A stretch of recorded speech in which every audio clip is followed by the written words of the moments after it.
Good, Donahue.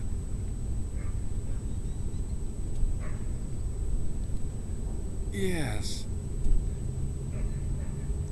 Now, anyway, getting back to the indigenous. So, one of the fundamental reasons the indigenous are in such a bad state is because they lack good legal representation. It's because the judicial system is biased against indigenous. It has totally failed. So getting back to that boy I was talking about with 9 to 10, like a whole elaborate charges on his rap sheet. He starts out first one by, maybe a little getting rowdy or something, public disturbance. He pleads guilty, right? Then what happens? They say, okay, this is your first time, we're going to put you out on bail, or we're going to put out all kind of fucked conditions on you. You won't drink, you will abstain from alcohol, you will skip the peace, you will do this, you will stop smoking any kind of drugs, you will stop drinking Listerine. Yeah, I've been so much into Alberta and you go down 17th Avenue, Alberta, on any park bench, you're going to find the indigenous. There's no money, okay? And the throngs of alcoholism, what happens is, the final thing is Listerine. You're going to get drunk on freaking Listerine, my friend. So you have the indigenous people like gulp with, how much does Listerine cost? $4, $5? In those days it cost like $2. Now it's like $7. So they used to like, oh, you can find this. So, hey, having like a mouthwash. Yeah. And then get some like totally crazy drunk, and it's bad for you. Like Listerine is going to kill you. So what the guy is going to do? As soon as he is released from jail, the first thing he's going to do is go out and drink again. Because alcohol is the only comfort from his dreadful, hard life. Alcohol is his only solace to keep his keep his body and mind together. So what's going to happen? He's going to drink again. As soon as he gets drunk again he gets rowdy. And then what happens? Again the cops get called. What happens again? Again they put him in. And then they will say, you broke this bail condition number 2. Okay, we're going to put you in. Put him in. Put him in for 3 months. Again, he pleads guilty. You say oh, did you been drinking? You say, yeah, naturally I've been drinking. What can I do? Stay. I plead guilty. She gets 3 months. He goes back in 3 months. In 3 months again, when you go to jail, they call it a correctional facility. That's wrong. That's a euphemism, okay? They should call it like a school for criminals. It's a dormitory for criminalization.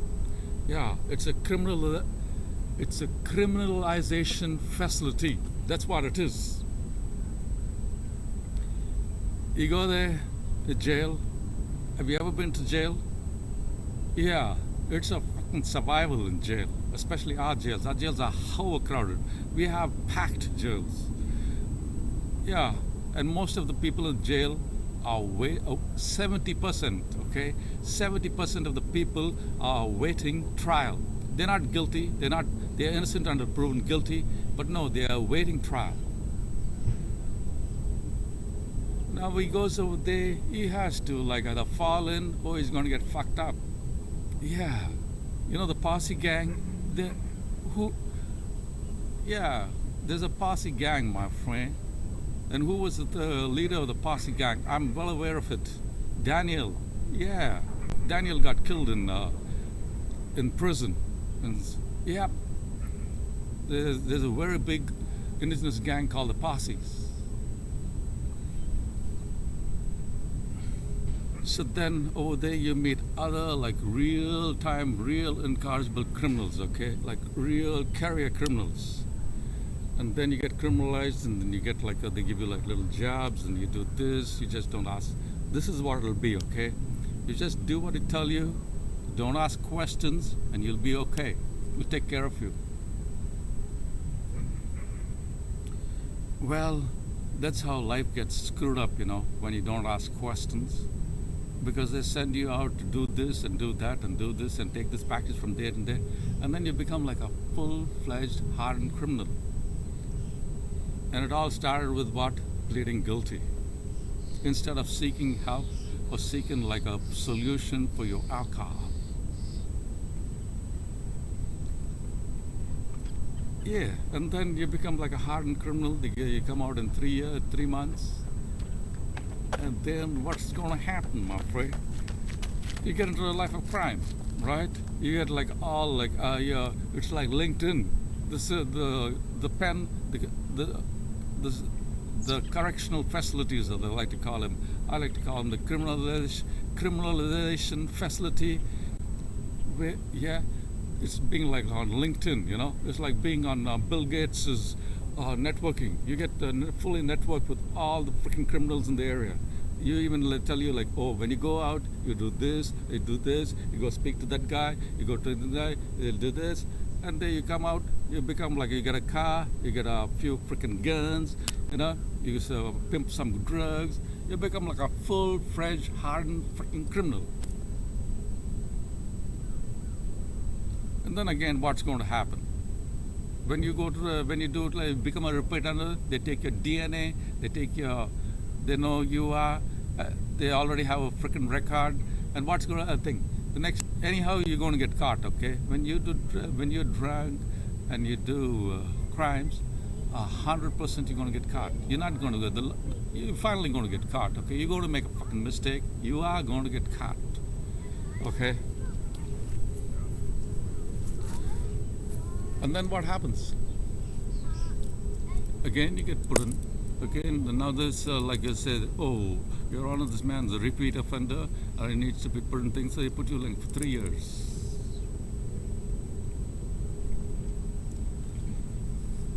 And then, after 3 years' time, you have to... How you doing? Very good, sir. How you doing? Not too bad. Playing golf? Hey! Yeah, I have 4 kids. At least 4 that I know of.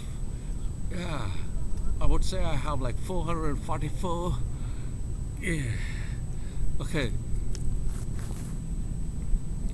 Then what happens? So this poor boy, right from the beginning, you get like a big solid rap sheet, and then as soon as anything happens, whether you're guilty or not, whether you're in the right or the wrong, the cops don't care. They go on the precedent. They say that if 2 people are fighting, or 2 people in an argument, if the first person does not have a record and one person has like a record, who do you think the cops are going to take away? 100% they're going to take the guy who has a record. So, and by now the cops already know this guy. You're known to the cops. So even as soon as they see you on the road, they're going to just stop, arrest you, frisk your ass. There's already like conditions on your release, okay? You have to go to the probation officer and all those things. You're not, this is it. They will give you bail conditions which they know 100%. Like even the prosecutor of Saskatchewan told me, they give you bail conditions that they know that are going to be breached within 5 minutes of your release. Within 5 minutes of your release, you're going to breach your conditions. Everybody knows this freaking thing. They'll give you a no contact order with some woman, you had a domestic fight with. Within like an hour, they're back together. It happens all the time. So that is why the state we are in is because the legal system has failed. It is like a total fucked system. The legal system, judicial system is a fucked system. It is the judges on the bench are the motherfuckers who are real criminals. That's the reason why Brian Mulroney, a honorable member of the Law Society of Upper fucking Canada, had to resign as Prime Minister of Canada. It takes a lot of shit. You have to do like tedious amounts of hateful, evil, really bad things. You think Justin Trudeau's bad? Justin Trudeau is like he's really bad. Okay, one of my election promises, I'm going to put the motherfucker in Supermax. Yeah, I'm going to put him in the Supermax. Now, yeah, it's time. He had a whole gala time, but he fucked this country up. So you're going to put him in fucking Supermax for all the things. Like every motherfucker who has failed this country, I'm going to put you bastards in Supermax. That's my election promises, you motherfucking sons of bitches. Even all you fucking sons of bitches on the fucking bench.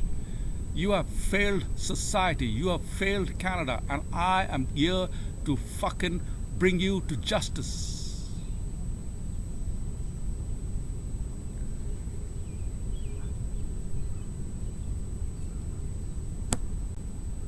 Now, what is the other one that I was talking about?